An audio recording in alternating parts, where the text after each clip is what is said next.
Agora vamos falar sobre o lançamento horizontal e o lançamento oblíquo. O bom desse assunto é que ele dá uma revisada em todo o conteúdo visto até o momento e ele é usado como finalização da parte cinemática.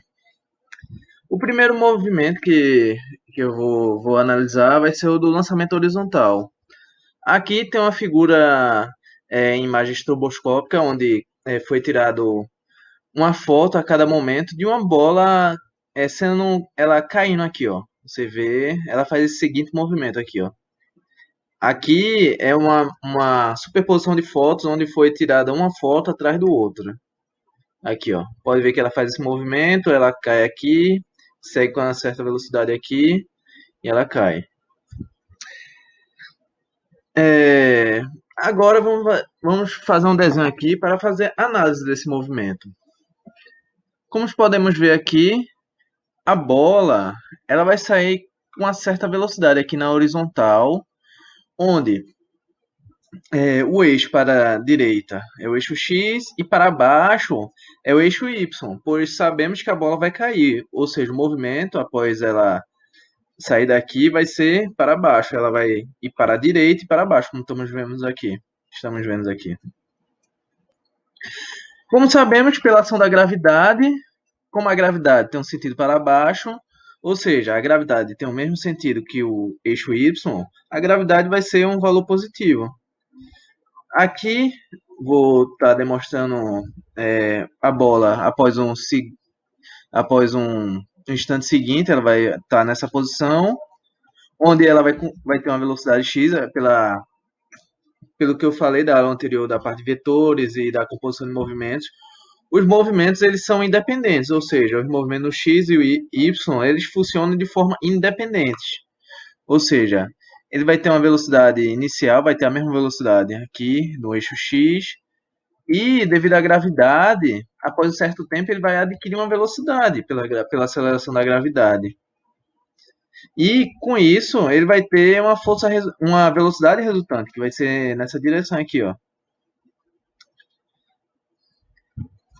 E no instante posterior, no chão, ele vai ter uma velocidade para a direita, pois não vai ter nenhuma velocidade, uma aceleração na direção X que cancela essa velocidade, portanto vai permanecer constante essa velocidade.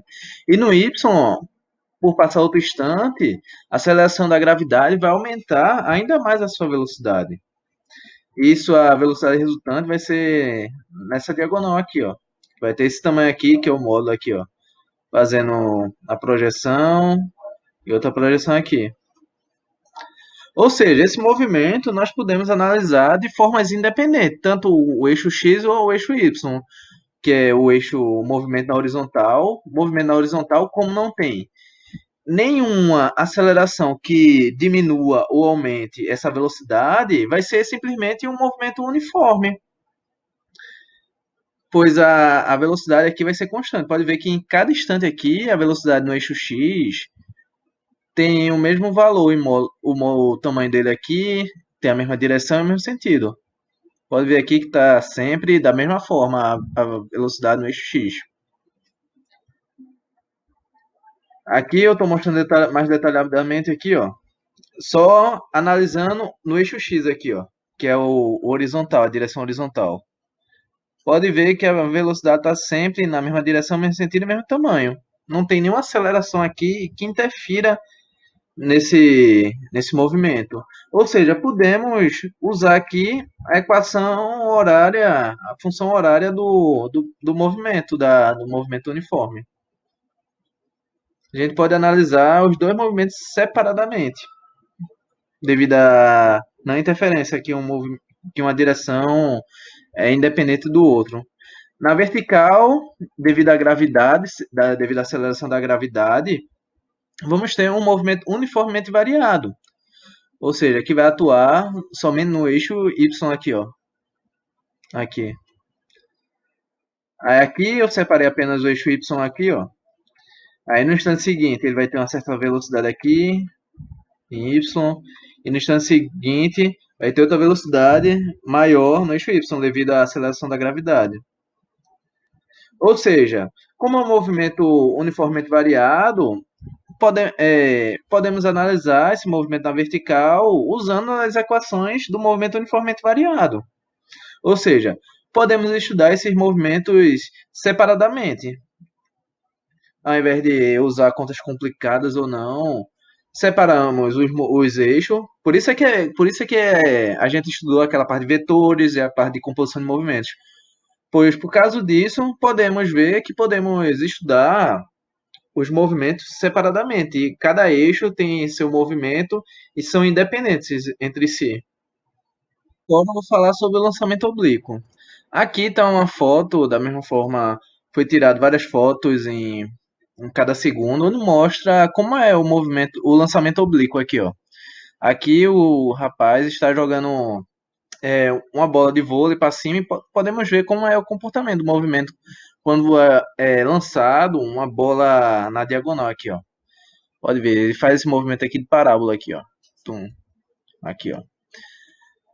No caso, eu peguei uma foto aqui analisando um jogador de futebol chutando a bola aqui na diagonal aqui, ó. Como eu falei anteriormente, como sabemos aqui, é, vai ter uma gravidade, aceleração da gravidade em direção para baixo. Como o movimento inicial está sendo na diagonal para cima, eu vou tomar aqui o eixo Y aqui positivo para cima. E o eixo positivo aqui do X vai ser para a direita aqui. Portanto, essa gravidade aqui, por ser em sentido oposto ao nosso eixo aqui que tomamos, vai ser negativa essa aceleração da gravidade. Aqui é a velocidade inicial dado nessa bola aqui. E aqui é o ângulo que essa velocidade aqui tem em relação ao eixo X aqui, ó. Aqui. Isso aqui seria um movimento, um lançamento oblíquo, da mesma forma que um jogador de vôlei joga essa bola aqui, ó. É o mesmo movimento aqui. Como eu falei da aula de vetores, esse vetor aqui está na diagonal. Para fazermos nossas análises, é bem melhor e facilita muito nossos cálculos nós decompormos esse vetor em relação ao eixo x e ao eixo y, para esses movimentos ficarem independentes. Ou seja, fazemos o prolongamento em relação ao x aqui, ó. Fazemos aqui uma reta paralela que é x e outra paralela aqui em relação a y. Ou seja, com isso podemos achar as, os vetores componentes desse vetor aqui. Nós decompomos esse vetor em duas componentes, na x e na y. Na x, aqui, ó, o ângulo vai ser o mesmo, porque é paralelo ao eixo x, ou seja, temos a componente de x desse vetor, que é relacionada com esse ângulo aqui, ó, da mesma forma que aqui. E o y, e como eu falei, isso aqui podemos usar a trigonometria básica, ou seja, como esse x aqui é o cateto adjacente e a hipotenusa seria esse comprimento aqui, ou seja, o tamanho do vetor em x seria a, a hipotenusa vezes o cosseno aqui de θ. Isso aqui é simplesmente o cosseno, entendeu? Se você pegar e dividir isso aqui por isso aqui, vai ter o cateto adjacente sobre a hipotenusa. Aí você passa a hipotenusa para cá, aí vai ficar essa regrinha aqui é simples. E podemos também ter a componente y aqui desse vetor. Aqui, ó. Da mesma forma, esse vetor aqui, você translada para cá, que é o mesmo aqui, ó. Vai ser o cateto oposto ao ângulo. Ou seja, esse V0y vai ser simplesmente V0 seno de θ. Essas são as relações quando você decompõe o vetor. No eixo x vai ser V0 cosseno θ. E no eixo y vai ser V0 seno θ aqui. Mas é por causa desse ângulo aqui, que foi esse ângulo aqui que é o ângulo da velocidade inicial aqui, ó, da bola, que ele dá em relação ao eixo x aqui, ó. Ou seja, como eu fiz no lançamento horizontal, eu também posso separar aqui e analisar os movimentos no eixo horizontal e no eixo vertical. porque eles são independentes aqui, ó. Quando decompomos aqui, as, as forças, as acelerações atuando nesse eixo aqui só vai atuar aqui nesse eixo, e as acelerações atuando aqui nesse eixo aqui vai atuar apenas nesse aqui, ou seja, esse não interfere nele. Por isso é que é útil usar essa decomposição, que as contas ficam mais simples.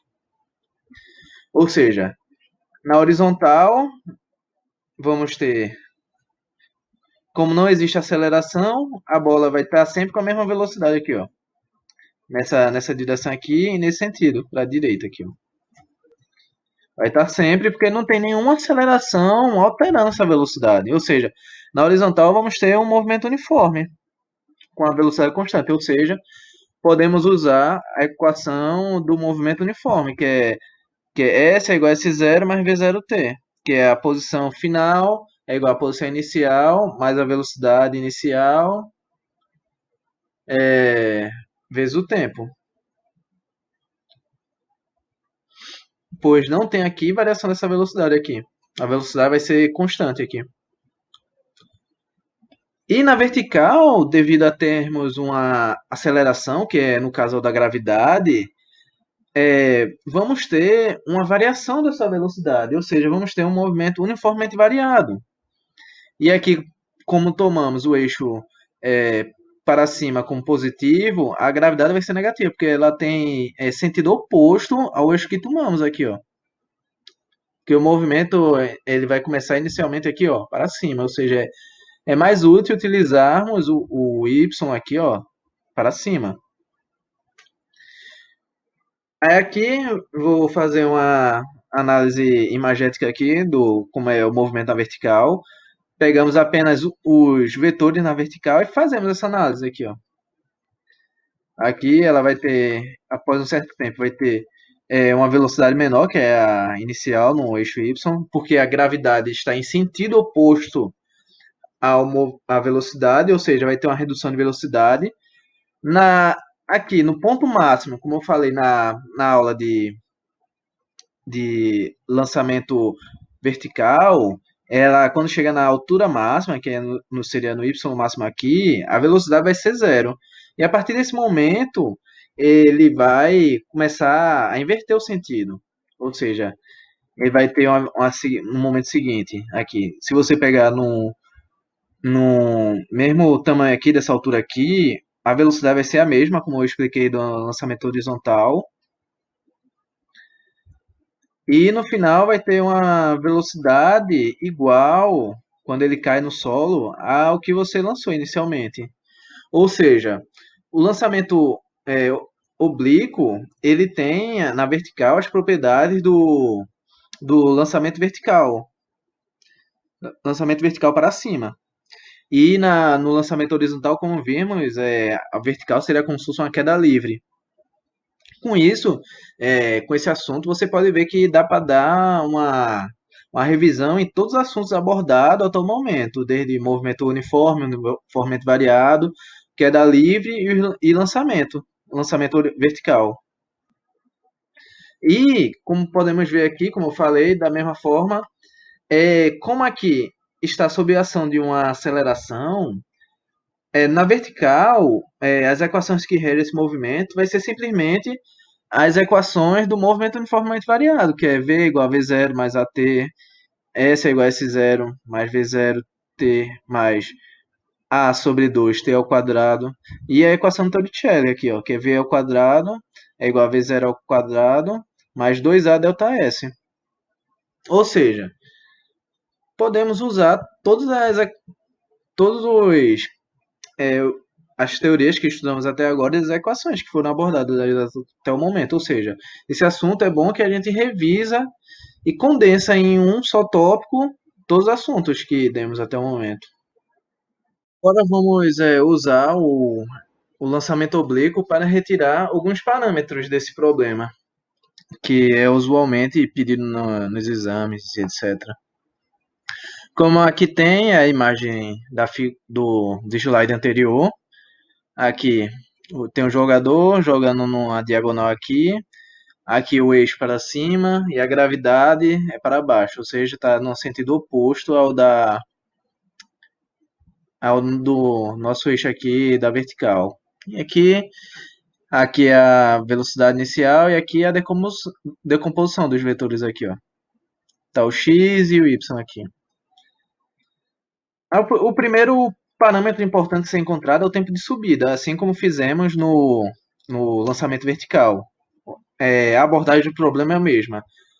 Tipo, como podemos tratar os problemas independentemente, podemos tratar o movimento na vertical aqui como simplesmente lançamento vertical para cima. Como sabemos, na altura máxima aqui, a velocidade é zero, porque ele inverte sentido. Da mesma forma que eu expliquei do lançamento vertical. Usamos a equação do movimento uniformemente variado, que V final é igual a V0 mais AT. No caso aqui, é as componentes em Y, porque aqui eu estou analisando apenas o eixo Y aqui, porque é onde tem o movimento uniformemente variado e onde apenas a aceleração atua. Colocamos aqui os parâmetros que a gente sabe do problema. A velocidade, o tempo de subida é o tempo até ele chegar na altura máxima e ele inverter o sentido, ou seja, a velocidade nesse ponto aqui é zero, porque ele inverte sentido. A velocidade inicial em y aqui, que seria essa aqui, eu decompus essa velocidade, menos a gravidade, menos, pois, como eu falei, devido à adoção do eixo aqui, y aqui ser para cima, o sentido positivo, a gravidade, como é no sentido para baixo, vai ser negativo. Ou seja, menos a aceleração da gravidade vezes o tempo de subida. Da mesma forma, sem tirar nem pôr, o lançamento vertical para cima. A gente passa aqui, esse termo aqui para o lado esquerdo, aqui, vai ficar simplesmente a gravidade vezes o tempo de subida é igual à velocidade inicial em y, que, como a gente sabe, a velocidade inicial em y é simplesmente v0 seno θ. Ou seja, o tempo de subida vai ser a velocidade inicial, o valor, vezes o seno do θ, dividido pela gravidade. É simplesmente isso o tempo de subida. Aqui, ó. Passa a gravidade aqui para baixo e substitui o valor daqui por esse aqui. Como sabemos da análise do lançamento vertical para cima, o tempo de subida vai ser igual ao tempo de descida, pois é simétrico o movimento. Se ele cair aqui, ó, na mesma altura aqui que ele lançou, aqui, ó, o movimento que vai subir é simétrico com a inversão dos sinais. Ou seja, o tempo de subida vai ser igual ao tempo de descida. Ou seja, o tempo total que essa bola vai estar voando aqui, ó, saindo daqui para cá, vai ser o tempo de subida mais o tempo de descida. Ele vai ter um tempo aqui para subir, aí depois ele vai começar a descer de novo aqui, ó. Aqui até chegar no solo de novo. Ou seja, o tempo de subida, o tempo total que vai durar esse percurso vai ser o tempo de subida mais o tempo de descida. E como eu falei, o tempo de subida é igual ao tempo de descida. Ou seja, o tempo total que essa bola vai ficar voando vai ser 2 vezes o tempo de subida. Entendeu? Aí agora, outro parâmetro bom de ser encontrado, como fizemos no problema de lançamento vertical para cima, é a altura máxima, que é a altura que essa bola aqui sobe. Até quando essa bola aqui sobe aqui, ó. Que seria esse tamanho aqui, ó. Esse aqui eu denomino aqui nas equações como H máximo. A equação, eu uso a equação Torricelli. O desenvolvimento do problema é o mesmo, que foi feito para lançamento vertical para cima, pois aqui nós separamos aqui o eixo Y aqui. Só. Ou seja, a velocidade nesse ponto aqui da altura máxima ao quadrado, mais a velocidade inicial em y ao quadrado, mais 2 vezes a aceleração que atua em y, pois estamos analisando apenas em y, vezes a variação do deslocamento aqui, ó. Como deslocamento esse aqui, podemos chamar simplesmente altura máxima, h máxima aqui. Aqui aplicando os dados do problema aqui, ó. A velocidade final aqui, que seria a velocidade nessa altura máxima aqui, seria zero, que é a inversão do sentido. Vai ser igual a velocidade inicial em y ao quadrado, mais duas vezes. Como a gravidade aqui está no sentido oposto aqui ao nosso eixo, é negativo aqui. É menos a aceleração da gravidade, vezes o nosso ΔS aqui, como eu falei, vai ser simplesmente a altura máxima aqui. Vai ser simplesmente esse tamanho. Esse delta aqui é simplesmente esse tamanho aqui, ΔS. Que é aqui escrito como H máximo. Passando esse termo aqui para o lado esquerdo, o sinal de menos, quando passa para cá, vai virar positivo, ou seja, duas vezes a aceleração da gravidade vezes a altura máxima vai ser igual a... Eu substituo aqui o valor de V0y aqui, ó. Da mesma forma aqui vai ser V0 sendo θ. Eleva esse termo aqui ao quadrado aqui. E fazendo aqui meio pelo extremo, a gente passa esse 2G aqui para baixo. Ou seja, a altura máxima vai ser simplesmente V0 sendo de θ ao quadrado sobre 2 vezes a aceleração da gravidade aqui, ó. Isso aqui é simplesmente esse valor aqui, dessa altura aqui máxima aqui. Isso são problemas que ele pede geralmente no vestibular, em concursos, o que for, quando eles vão pedir lançamento oblíquo e tal, porque é um assunto, como eu disse, condensa todos os assuntos estudados de cinemática. É um assunto bem completo, pois a gente aqui analisa aqui decomposição de vetor, composição de vetores, movimento uniformemente variado e queda livre e lançamento vertical para cima.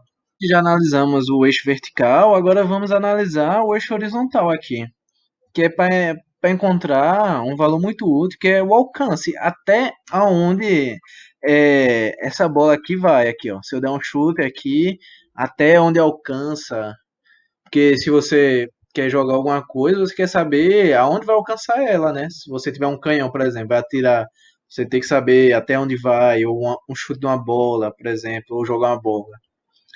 Ou seja, isso é um, um parâmetro muito útil. O alcance vai ser simplesmente escrito pela letra A aqui, representado pela letra A aqui no nosso desenho do problema, e é simplesmente o valor dessa distância daqui até aqui, ó. Isso aqui é o alcance. Como eu disse, pela independência dos movimentos nos eixos, como a gente não tem nenhuma aceleração atuando aqui no eixo X, a gravidade ela só vai atuar aqui na vertical. No eixo X não vai atuar nada. Ou seja, na direção X a gente tem um movimento uniforme. Ou seja, a equação que rege o movimento do eixo X é totalmente dependente do Y e vai ser um movimento uniforme. Não vai ter aceleração alguma. Ou seja, vai ser igual à posição final, vai ser igual à posição inicial, mais a velocidade inicial vezes o tempo. A gente pode reescrever esse S, a posição final menos a posição inicial, como ΔS, como sabemos. E o ΔS nesse caso aqui é simplesmente o alcance aqui, ó. ΔS é simplesmente isso, a posição final menos a posição inicial, que é exatamente o valor do alcance. A gente rearruma essa equação aqui, passa esse posição inicial aqui para o lado esquerdo e vai ficar esse ΔS aqui, que vai ser simplesmente o alcance, vai ser simplesmente igual a velocidade inicial em x, vezes o tempo. No caso aqui, o tempo vai ser o tempo total, que vai ser o tempo que ele vai daqui até aqui, que vai ser o tempo de subida, mais o tempo de descida, como falei anteriormente. No caso, a velocidade em x, como sabemos aqui pela decomposição, é dado por esse valor aqui. A velocidade em x é v0 cosseno de θ. Ou seja, essa equação aqui vai virar essa aqui. O alcance vai ser igual à velocidade inicial vezes o cosseno de θ vezes o tempo total, que é o tempo de subida mais o tempo de descida, que é o tempo de voo. O quanto essa bola aqui vai estar fazendo esse percurso aqui. Que podemos reescrever como o tempo total, como eu falei anteriormente, que o tempo de subida é igual ao tempo de descida, ou seja, o tempo total vai ser simplesmente duas vezes o tempo de subida aqui, ó. Eu substituo simplesmente o tempo total por duas vezes o tempo de subida. Como eu falei, pela simetria do problema, o tempo de subida é igual ao tempo de descida. Assim, rearrumando e substituindo o tempo de subida pelo que encontramos anteriormente aqui, ó, que apesar de se ter encontrado no eixo Y, o tempo é o mesmo para todo o problema. Tá entendendo? Aqui, o alcance vai ser igual a 2 vezes o 2, eu passei aqui para frente, vai ser igual a 2 vezes V0 cosseno de θ, aqui, essa parte aqui. E aqui é o tempo de subida, que é V0 seno de θ dividido pela gravidade. A gente reescreve novamente o problema, multiplica esse V por isso aqui, vai ficar V0 ao quadrado. Isso aqui é simplesmente o módulo, né, desse valor aqui, é simplesmente esse valor aqui ao quadrado, sobre a gravidade, a aceleração da gravidade, vezes 2 vezes cosseno de θ seno θ. Mas isso aqui podemos simplificar muito devido a uma propriedade do seno. Isso aqui vocês podem perguntar para o professor de matemática de vocês, porque isso aqui é baseado em geometria e trigonometria. Aí para eu explicar seria complicado, tal, demandaria mais tempo. Mas aqui da matemática sabemos que a soma de arcos, o seno dele é dado por essa fórmula aqui, ó. O seno de A mais B é igual ao seno de A cosseno B mais o seno de B cosseno A. Isso aqui. Mas para o nosso problema aqui, podemos fazer que simplesmente o A é igual ao B. Aqui, ó. Se o A é igual a B, o seno de 2A é igual a 2 vezes o seno de A cosseno A, que é exatamente o que temos aqui, ó. 2 vezes cosseno A, cosseno θ, seno θ. Isso aqui é simplesmente isso. Ou seja, esse termo aqui é simplesmente seno de 2θ aqui. Que essa aqui é a fórmula do alcance aqui, ó. Aqui. E o alcance vai se dar, de acordo com o ângulo, uma figura como essa aqui, ó. Onde, devido a esse 2 aqui na frente do θ, e como sabemos, o seno ele tem simetria em relação ao eixo x, ou seja, o que está no lado esquerdo é igual ao que está do lado esquerdo, tem o mesmo valor do seno, ou seja, por aqui ser o dobro do θ, os ângulos complementares, ao invés de ser os suplementares, como seria, vão ser iguais o valor do seno aqui, ó. No caso, o alcance de uma bola que vai aqui em 75 é o mesmo alcance de uma bola com ângulo aqui de 15 graus aqui, ó. Podemos ver aqui. Assim como uma bola que vai aqui em 60 é o mesmo alcance com uma bola aqui que vai em 30 graus aqui, ó. Podemos ver, porque são ângulos complementares, ou seja, que a soma dá igual a 90 graus. 75 mais 15 aqui, ó, vai ser igual a 90 graus. 60 graus mais 30 graus vai ser igual a 90.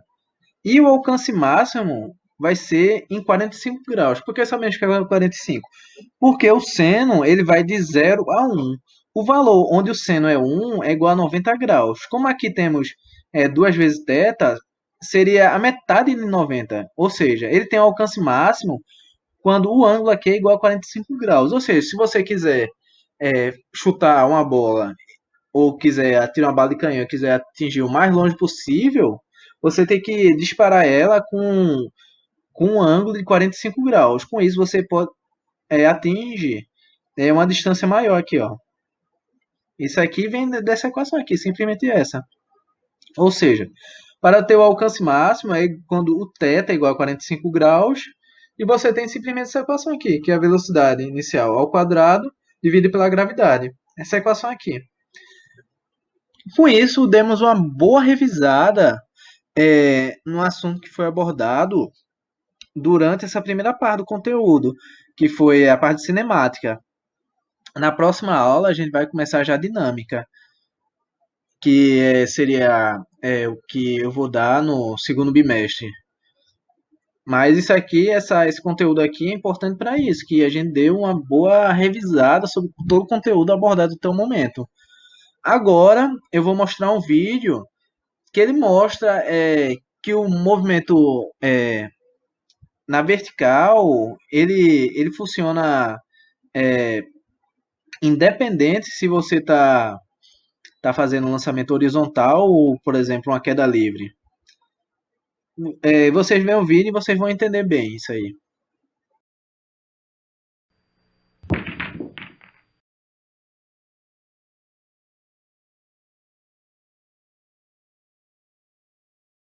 No experimento a seguir, usaremos um dispositivo para lançamento horizontal e vertical, 2 bolinhas de ping-pong e uma banqueta. O dispositivo feito de madeira pode soltar uma bola de ping-pong em queda livre ao soltarmos o martelo de madeira. Ao mesmo tempo, pode-se lançar outra bola horizontalmente. Posicionando-se as 2 bolas e acionando o martelo, iremos lançar as 2 bolas simultaneamente. Podemos notar que elas caem praticamente juntas, ou seja, o intervalo de tempo de queda é o mesmo para ambas. Constata-se, portanto, que a força da gravidade age igualmente nas 2 bolas, ou seja, as 2 bolas caem com a mesma aceleração. Como são soltas da mesma altura e não possuem velocidade inicial na direção vertical, as 2 chegam juntas na mesa.